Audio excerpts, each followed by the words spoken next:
como os comentaba, no es lo mismo deducciones de IVA de los gastos que habéis tenido para tener vuestra actividad económica y no es lo mismo las desgravaciones en IRPF que, como su propio nombre indica, están regladas por el impuesto de la renta, ¿vale? Entonces, según la ley de IVA, que tenemos que hablar mucho de esta ley durante esta tarde, es que tenéis que contabilizar todas las compras que vayáis haciendo, ¿de acuerdo? Hablamos sobre todo de los autónomos que estáis incluidos en régimen de estimación directa simplificada, que sois la mayoría, pero bueno, luego hablaremos también de cómo se podría hacer en los otros regímenes del IVA. Bien, por si alguien es nuevo, no lo sabe, lo recordamos rápidamente. Cuando hacéis el trimestre tenéis que presentar el 303 y en ese modelo de autoliquidación informáis a Hacienda de todas las compras deducibles que habéis hecho y además de todo el IVA que habéis recaudado con estas facturas de venta. Esos dos IVA se restan y el resultado es lo que tenéis que pagar, bueno, en el caso de que salga a pagar para vosotros, o o Hacienda os tendría que devolver, ¿de acuerdo? Luego explicamos cómo se haría esto. Bien, tenemos que empezar por lo más importante, que serían los requisitos que tiene Hacienda para poder calificar que un gasto que tenéis vosotros podéis deducirlo o no. En primer término, tendríais que ser autónomos, empresarios o profesionales, pero muy importante este dato que ya hayáis empezado vuestra actividad económica. Luego explicaremos el por qué, pero sobre todo tened en cuenta esto, que seáis autónomos y que os deis de alta en el censo de empresarios, por supuesto, del alta en Hacienda y que estéis dados de alta en autónomos como por la Seguridad Social y además que hayáis empezado vuestra actividad. Luego, como os decimos, podemos hablar de deducciones previas al alta de autónomo en la Seguridad Social. Bien, si hacéis compras en territorio nacional, pues el IVA que corresponde. Lo importante es destacar las importaciones, aunque cuando vosotros compráis una cosa fuera de España, pero estando en ese momento de la compra en España, ojo, ahora diferenciaremos por qué. Esa importación, en principio la factura iría sin IVA, pero claro, cuando pasáis por la aduana, cuando el producto pasa por la aduana, entonces ya os lo graban, ¿de acuerdo? Y en aduanas tienen que daros un papel como que os han aplicado el impuesto y lo habéis pagado para así luego poder deducirlo.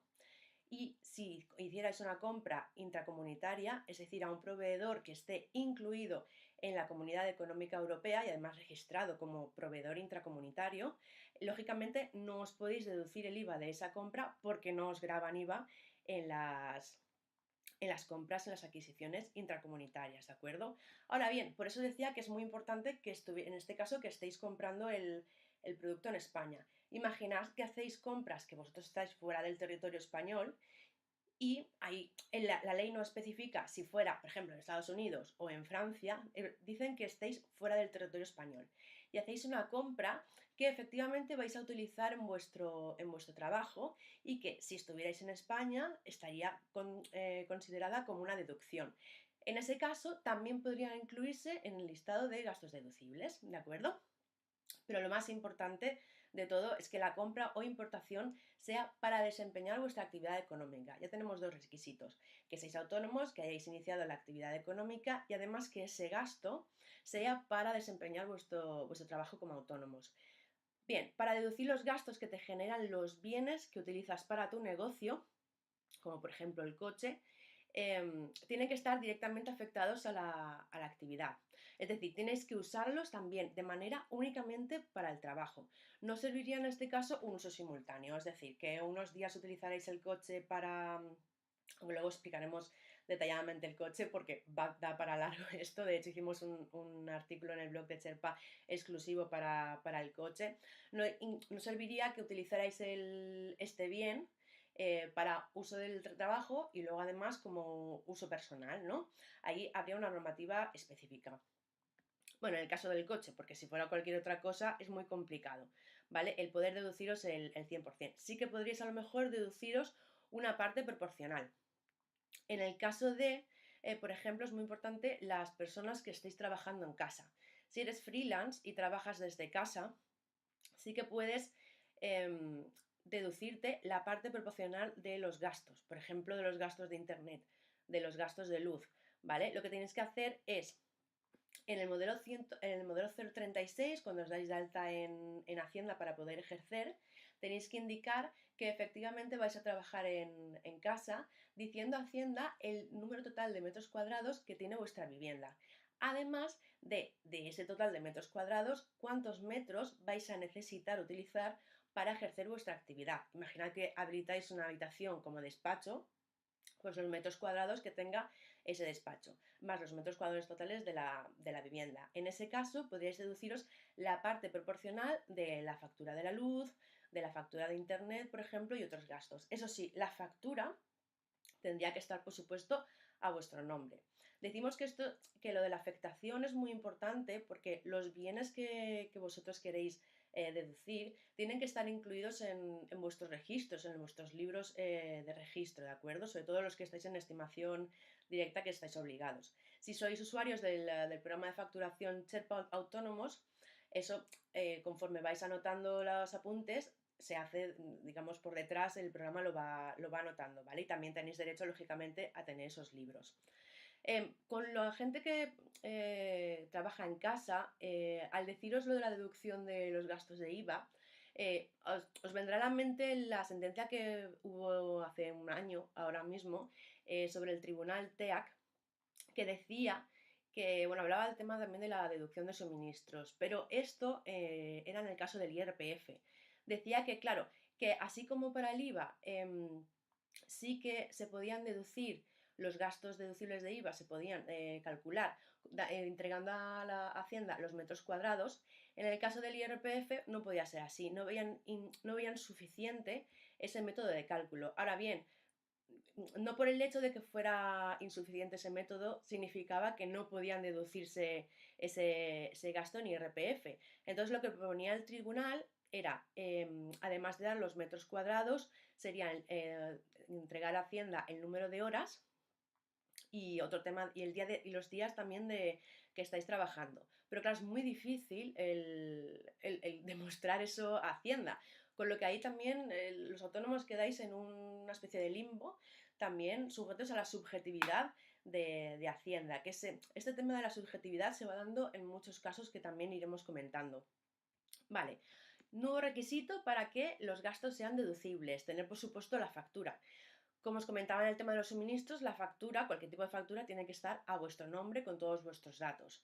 También para que esté totalmente según las normas, la factura tiene que tener, lógicamente, los datos también del proveedor. Que estén incluidos todos los gastos en los modelos de autoliquidación, tanto los trimestrales como los anuales. Y luego hay un dato muy interesante cuando leemos la ley de IVA y es que imaginad que hay algo que queréis comprar para la empresa, para desempeñar vuestra labor, pero es muy caro.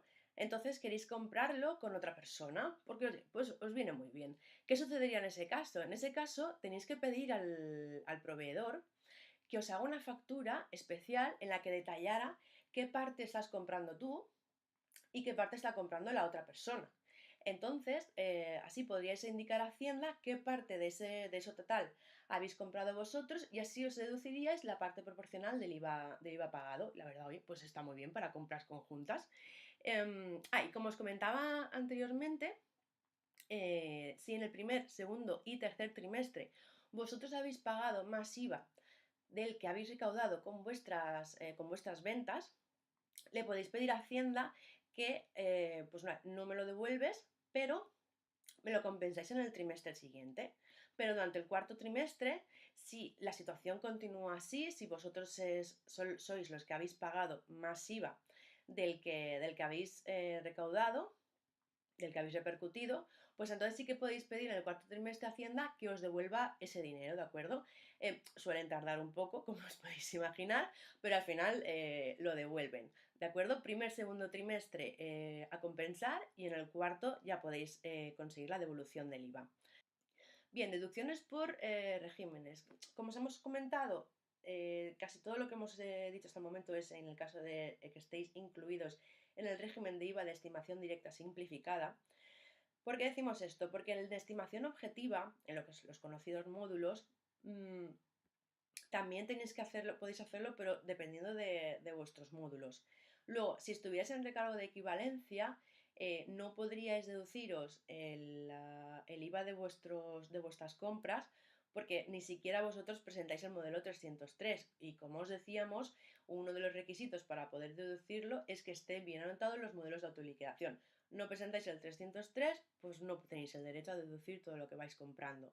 Y en el régimen especial de criterio de caja, si estuvierais incluidos en este régimen, además tenéis que saber que sí que podéis deducir según la normativa que os estábamos comentando antes, pero el derecho a esa deducción os sería dado cuando realicéis el pago, tanto total como parcial, de ese bien que habéis comprado. Luego, en el caso de que tengáis actividades exentas del impuesto, como por ejemplo que sois un profesor autónomo, que da clases en una academia, esa factura iría sin IVA, por lo que no podríais deducir pues las compras que vayáis realizando, ¿de acuerdo?